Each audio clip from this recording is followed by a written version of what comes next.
Salut tout le monde, j'espère que vous allez bien. Aujourd'hui on se retrouve pour la première vidéo de ma chaîne. Bah ouais, faut bien commencer quelque part, hein, donc voilà. La première, ça faisait longtemps que je voulais faire ça, partager un peu ce que je fais, la peinture, et tout ça avec vous, et qu'on puisse échanger dessus, que je puisse vous partager quelques conseils, et puis qu'à la fin vous puissiez me dire votre avis, qu'on puisse échanger dessus. Donc voilà, c'est parti. Donc moi ça fait, je me présente rapidement, ça fait pas très longtemps que je peins la peinture à l'huile en tout cas. Ça fait 5 mois et demi, j'ai commencé à Noël dernier.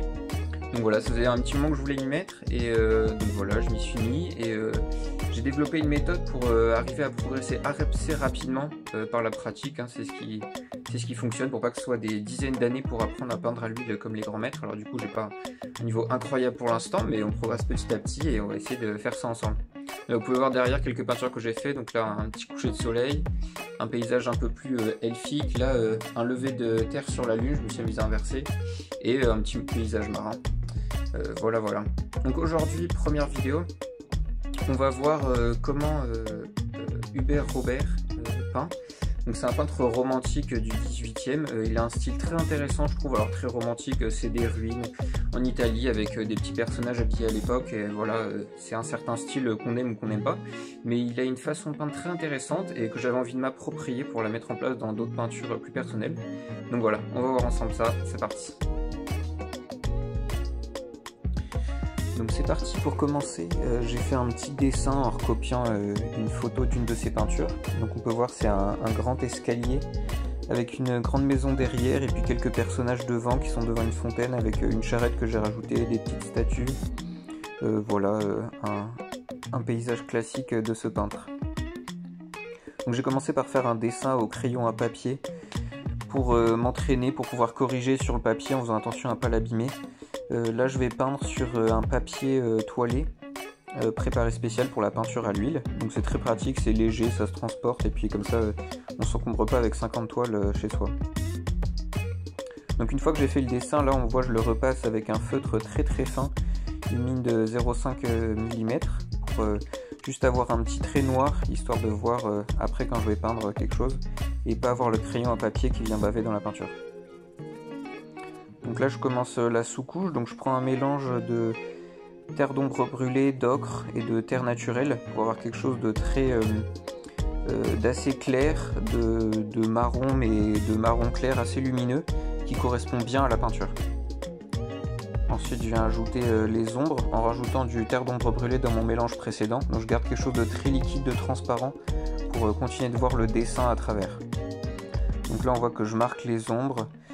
On voit que la lumière là elle vient de en haut à gauche mais très haut dans le ciel, donc les ombres sont pas très marquées encore. J'ai laissé le ciel et la végétation libre pour l'instant, on les fera dans la suite de la vidéo.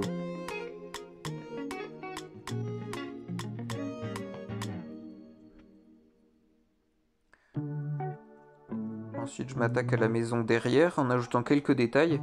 J'essaye de garder un gros pinceau pour l'instant parce que j'ai tendance à me concentrer sur les détails assez rapidement. Donc je garde un gros pinceau le plus longtemps possible et puis ça fonctionne assez bien. On fera les petits détails après, pour l'instant c'est pas important. Donc là je fais la végétation, je garde un mélange très désaturé en mélangeant beaucoup d'ocre et de marron dans le mélange pour pas avoir quelque chose de trop fluo qui fasse très vite cartoon bande dessinée. Ça c'est le problème avec les verres qu'on trouve dans le commerce, ils sont très pigmentés et font pas du tout naturel, donc il faut ajouter beaucoup de marron et d'ocre dedans pour avoir quelque chose d'utilisable. Maintenant on va passer au ciel. Donc là pareil, je prends un bleu et je le mélange avec beaucoup de blanc, un petit peu de marron pour pas qu'il soit trop saturé. Et voilà, donc c'est un ciel avec une partie très bleue sur la gauche et après ça va partir avec quelques nuages plus foncés sur la droite, du blanc pour avoir quelque chose d'un peu chaotique et qui fasse très romantique dans le style du peintre et puis qui mette un peu de vie là-dedans, que ça fasse pas tout plat.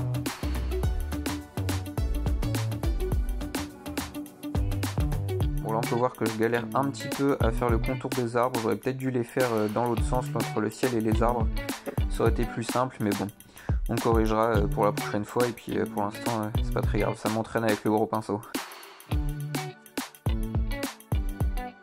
Maintenant, dernière étape pour cette séance, on va venir ajouter un petit peu de lumière dans la peinture pour avoir quelque chose de plus opaque, en marquant bien les zones qui seront très éclairées. On viendra les relever plus tard dans d'autres séances. Mais ça fait une dernière étape pour avoir quelque chose qui a un petit peu de gueule à la fin de cette séance de peinture. Voilà, c'est tout pour aujourd'hui et puis on se retrouve bientôt pour la suite. On fera des glacis, d'autres couches et ça va être super. Voilà, à bientôt.